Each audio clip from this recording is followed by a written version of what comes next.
d'un tremblement de terre.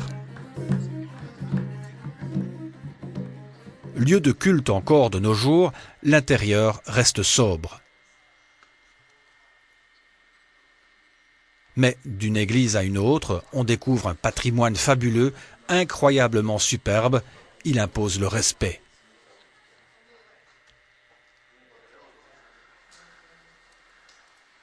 Les prêtres, gardiens des lieux, sont fiers de dévoiler les croix, plusieurs fois centenaires.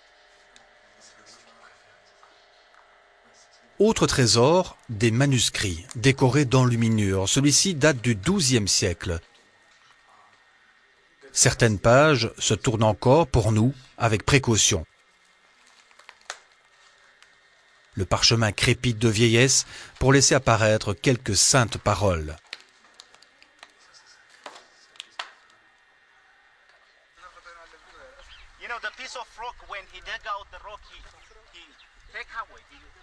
Autre monument, la maison de Saint-Georges, une église en forme de croix grecque.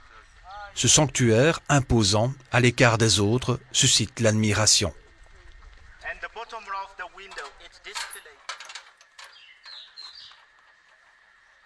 Pour les représentants de l'Église orthodoxe, le tourisme est hautement profitable. Le tourisme apporte beaucoup de choses. D'abord de l'argent, ce qui nous permet de restaurer les églises, et cela nous invite également à rester dans ces sanctuaires. Le gouvernement nous aide également financièrement pour restaurer ces monuments. Chaque jour, il y a ici des offices religieux, donc pour nous, c'est très important. Cet ensemble de sanctuaires constitue sans aucun doute un des joyaux de l'Éthiopie encore trop méconnu.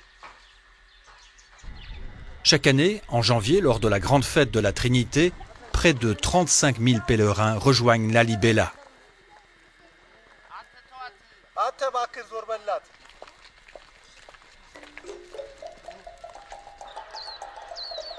Dernière étape de notre circuit historique avec une escale à Aksum, la ville la plus ancienne d'Éthiopie.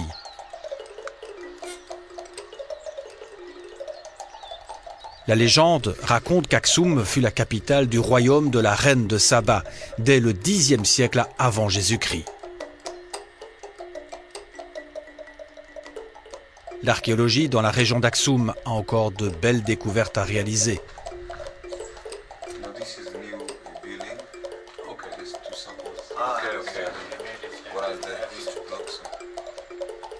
Les stèles ainsi que les obélisques se comptent par centaines. Les plus beaux monuments se retrouvent dans cet espace, en plein cœur de la cité. Ce monument funéraire aujourd'hui couché faisait près de 33 mètres de haut, il pesait 400 tonnes. Une autre stèle attend quant à elle sa réinstallation. Elle avait été emportée par les Italiens durant l'occupation en 1937. Jusqu'il y a peu, elle trônait au cœur de Rome. Aksum, terre de légende, terre de mystère, le berceau du christianisme éthiopien. L'église Sainte-Marie de Sion est une autre église célèbre. Elle a été construite sur l'emplacement de la première église d'Afrique. Juste à côté, une autre église, celle que l'empereur Haïli Sélassié a fait ériger dans les années 50. Une basilique en l'honneur de ce haut lieu du christianisme. Quant à cette petite chapelle à l'écart, elle conserve un tout grand mystère. Gardée à vie par un seul religieux, elle abriterait l'arche d'alliance, l'objet sacré volé à Jérusalem et ramené en Éthiopie par le fils de la reine de Saba lors d'une visite à son propre père, le roi Salomon en personne.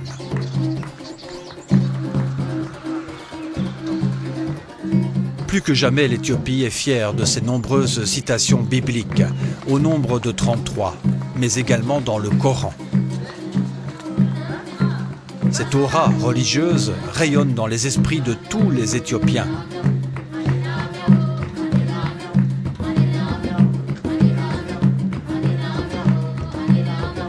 Fort de son passé prestigieux, consciente de ses richesses, l'Éthiopie est vraiment un pays surprenant, étonnant, au contraste déroutant.